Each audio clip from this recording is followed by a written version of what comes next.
Everything I know about computers tells me this shouldn't work as well as it does. An iPhone-level chip, just 8 gigabytes of RAM, and yet somehow, this laptop keeps handling everything you throw at it.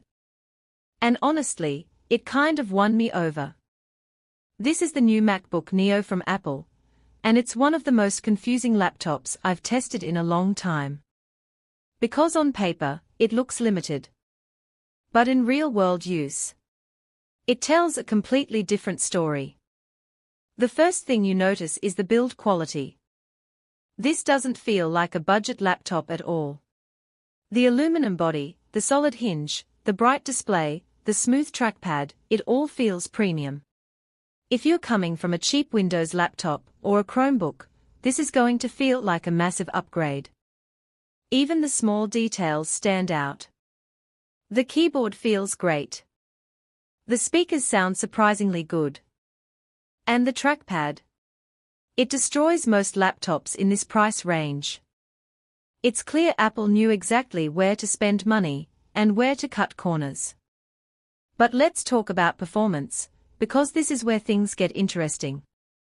Despite having just 8 gigabytes of RAM, this machine handles everyday tasks effortlessly. Browsing, multitasking, even some creative work, it all runs smoother than you'd expect. I tested editing, design work, and even 4K video exports, and it held up.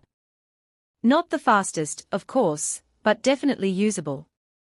So what's going on here? A big part of it comes down to optimization.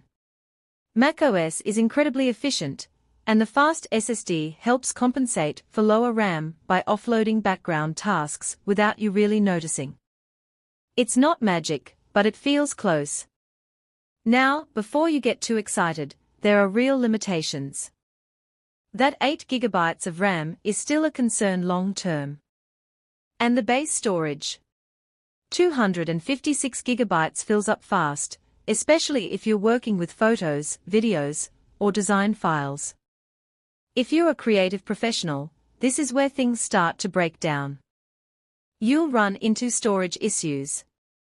You might hit performance limits when multitasking heavily. And over time, it could start to feel restrictive. This is not a power user machine. But that doesn't mean it's bad. In fact, for a lot of people, this might be exactly what they need.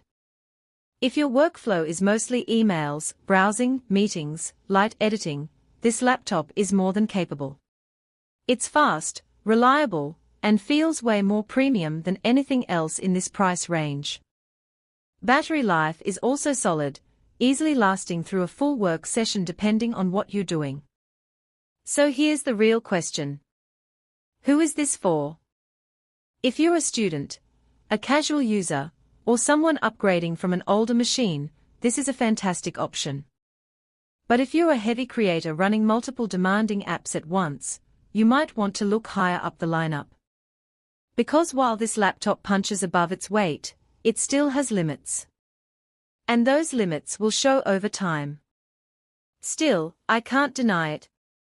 For what it is, and for the price, it's seriously impressive. But what do you think? Is this the perfect budget Mac, or just a compromise that won't age well?